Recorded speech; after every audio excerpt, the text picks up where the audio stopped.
We now turn to the role of television in this American response that we've been talking about, this American response to the British invasion, and the role played by TV in helping to mount the American response to the great success of the British artists, starting with the Beatles in 1964. Now, when we think about the role of television in popular music, probably the place that we always go back to as our touchstone, our sort of original place, is American Bandstand. And we talked about American Bandstand way back when we were talking about the period between 1955 and 59, and especially that period between 59 and 63, a show coming out of Philadelphia hosted by Dick Clark, and a show that a lot of kids watched after school every day, mostly focused on dancing, was an important vehicle for a lot of the pop groups of the early 60s, the teen idols, the girl groups, people like that, the sweet soul groups, Drifters, Benny King, people like that. Well, as the 60s continued, these kinds of variety shows devoted to youth music started to spring up all over the place. The first one of the sort of a successor or two, although American Bandstand remained on the air until '80s. So when I talk about these other as being successors, I don't mean that American Bandstand went away. It continued to be very, very important. But one of the shows that came along after American Bandstand was already going was a show from the fall of 1964 called Shindig! Exclamation point, on ABC. It was hosted by a fellow named Jimmy O'Neill, and it would have a lot of the current acts would appear on Shindig. What's interesting, for our story at least, is that the show that it replaced on ABC, when Shindig came in and was like sort of, British invasion, American pop kind of stuff, what it replaced was a song called Hootenanny, which had been devoted entirely to music of the folk revival. So, there you can see the folk revival being displaced by what was happening with the British invasion and American pop in the mid-1960s. Well, once ABC started to have some success with Shindig, that was followed in January of 1965 on NBC by a show called Hullabaloo. Essentially the same kind of show, right, with a variety show geared at a kind of teen pop audience. The one that's most important to our show, our story, however, it was one that was developed by Dick Clark of American Bandstand for CBS and appeared in the summer of 1965 at about the same time as Mr. Tambourine Man, Like a Rolling Stone. And that was one called Where the Action Is. And the reason why Where the Action is important to us is because the house band for Where the Action Is was a group called Paul Revere and the Raiders. These other shows, Shindig and Hullabaloo, had lots of musicians on them, and they had regular sort of variety show kinds of hosts, but they didn't have a kind of house band. With Where the Action Is, you got to see Paul Revere and the Raiders on that show an awful lot. Paul Revere and the Raiders were a group that originated they're usually associated with the scene around the Pacific Northwest. In fact, they had recorded a version of Louie Louie not too long after the Kingsmen did, but it was the Kingsmen's album, the Kingsmen song, that got picked up for national distribution when it became a regional hit. And so Paul Revere and the Raiders kind of lost out. The group kind of broke up. The different guys, Paul Revere, who was the organ player, not the singer, drifted back to LA, got the group back together. The original lead singer, Mark Lindsay, came back. And so the group was back together in time to get this gig as the house band on Where the Action Is. But because the British had hit our shores, all these groups, the Beatles and the rest of them, they decided that what they would do, their gimmick would be they would wear American Revolutionary War outfits, complete with the three-cornered hats and the little buckled shoes and the stockings and the whole routine and the jackets and all that kind of thing. And so when you saw them, they were always wearing this Revolutionary War. Of course, the guy's name was Paul Revere, right? One if by land, two if by sea. And so you get this whole kind of American response to the British invasion, sort of Hollywood style. Anyway, these guys were also produced by Terry Melcher, who had produced The Byrds and recorded in L.A. That's where the show was filmed. Big hits for them: Just Like Me from '66, Kicks from '66, and Hungry from '66. In many ways, they took the garage band sound or the garage band approach and brought it more into the mainstream than anybody else, aside from the Kingsmen's hits. In fact, in many ways, Paul Revere and the Raiders taking their garage band sound and cleaning it up ended up sounding an awful lot like the Rolling Stones.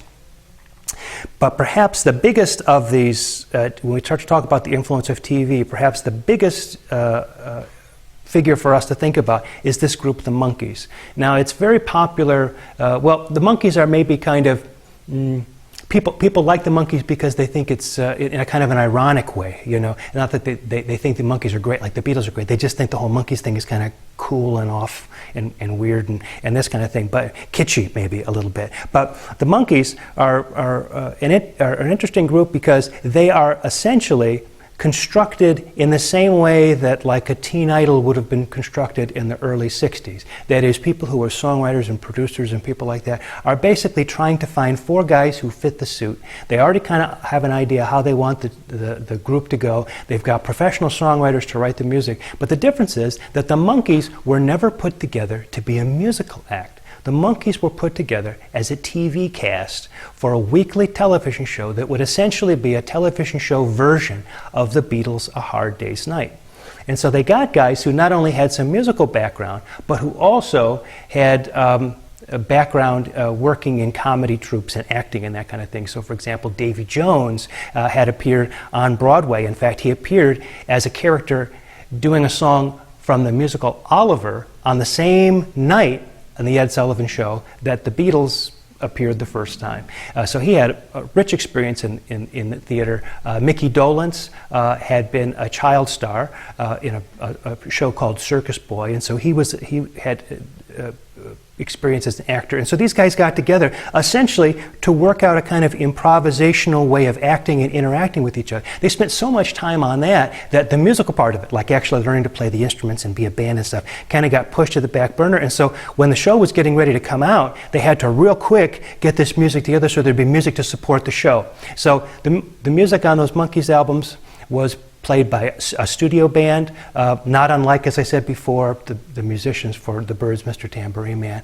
They used their actual voices singing, but the songs were all written by somebody else. It was either written by a songwriting team of Tommy Boyce and Bobby Hart, two guys who were originally considered as potential members of the Monkees, but were consigned really to the songwriting end of it, and also former Brill Building songwriters led by Don Kirshner, remember, who had been half of the Al Don Publishing that had been part of the Brill Building scene. Now Kirshner was out in LA, like a lot of New York people had moved out to LA, and so you get a real kind of Brill Building kind of feel to a lot of this music. The songs are really, really well written. I mean, these are good tunes, and the playing and the production is fantastic. It's amazing when you listen to those Monkees songs how well they hold up just as pop records from the time, because they were really very well done. But the important thing is that the music was never intended to be the selling feature. When you bought that first Monkees album, you got an advertisement on the back of the album for the TV show. You know, it said something like, you know, seen on ABC TV, you know, 7:30 every Monday night. It was essentially kind of like a flyer with an album included, you know.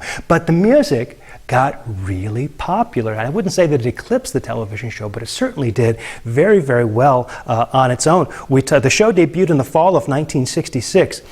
What's interesting there is just at about the time the Beatles were giving up touring in the summer of 1966. They didn't want to do the touring anymore. They didn't want the matching suits. They didn't want the mop top haircuts. They released, in August of 66, released Revolver, and then went on to Penny Lane and Strawberry Fields and Sgt. Pepper. Just a time they no longer wanted to be the mop top Beatles. In the fall of 1966, along come the Monkees, who then become the Mop Top Beatles. So at the same time, in 66 and 67, you've got the Mop Top Beatles, the Monkees are them, and you've got the new Beatles, the kind of long-haired beard hippie Beatles, and the actual Beatles themselves are them. And there's a split there between what we might call AM and FM that starts to occur that we'll deal with a little bit later. But a lot of these songs, I'm a Believer, we already talked about being written by Neil Diamond, a #1 hit in 1966. The B side of that record, I'm Not Your Stepping Stone, which was kind of a garage band tune, had also been done by Paul Revere and the Raiders, was #20. So you've got this instance of a sort of a double-sided hit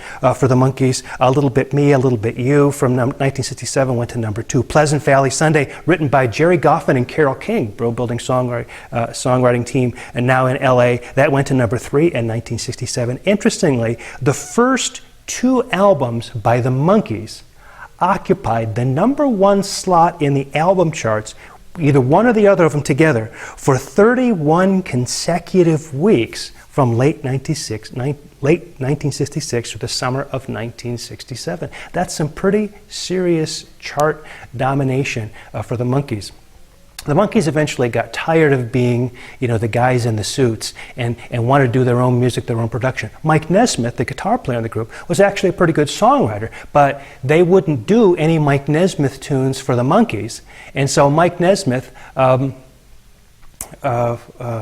gave one of his songs, Different Drum, to Linda Ronstadt and her group, the Stone Ponies, and they had a hit with it on AM radio. So at the same time the Monkees were doing hits written by somebody else, one of the Monkees, a song written by a Monkees member, was a hit on the charts at the same time. Of course, they would all go on to have their own careers later after the Monkees broke up. So let's turn a little bit now to some of the other kind of outrageous things that happened once the Monkees kind of broke out on TV. And this will take us into the period of psychedelia and into the early 70s, but I think it's fun just to kind of see what developed. We've got a cartoon show, The Archie Show, based on the Archie comic books, featuring an animated band, the Archies, entirely studio musicians, because, of course, cartoons can't really play and write their own songs, right? So it's entirely written by songwriters. And anyways, this animated band has a #1 hit in 1969 with Sugar Sugar, interestingly written in part by Jeff Barry, who'd been one of the Brill Building songwriters. We have a group of chimps from the television show that debuted in fall of 1970 on ABC called Lancelot Link Secret Chimps. The actual group was called Lancelot Link and the Evolution Revolution. On every show, the chimps would get up and sort of play a pop song. They had a single and an album. The single was called Sha La Love You. We're talking about chimps now, folks. This all leads to a more kind of organized version of that, which is debuting in the 1970 on ABC, The Partridge Family, featuring Shirley Jones and David Cassidy as a kind of a teen heartthrob. I Think I Love You, a #1 hit in 1970. So, like I say, this is taking us into the early 70s. Other important sort of heartthrobs from that period. Bobby Sherman, who'd been on a show called Here Come the Brides as early as 1968, had a hit in 1970 with Julie, Do You Love Me? We start to see people like Donny Osmond, the young Michael Jackson, other teen idols, and it really starts to become AM bubblegum music. And this is something that we'll talk about in week number 7.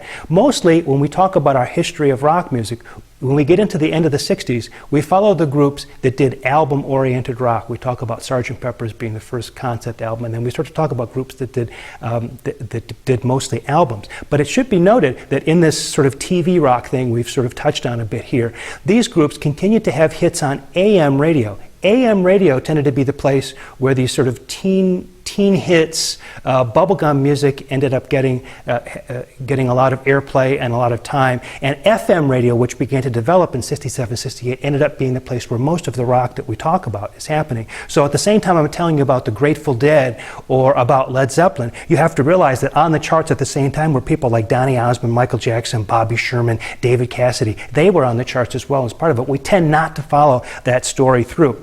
For us, maybe the interesting connection is this is all the shadow of Ricky Nelson, right? He's the first one back in the late 1950s who is on a big television show and uses the television show as a way of promoting his music. So in many ways, this stuff that we're talking about, this TV rock from the end of the 60s, early 70s, really is anticipated by Ricky Nelson, and all of it anticipates MTV.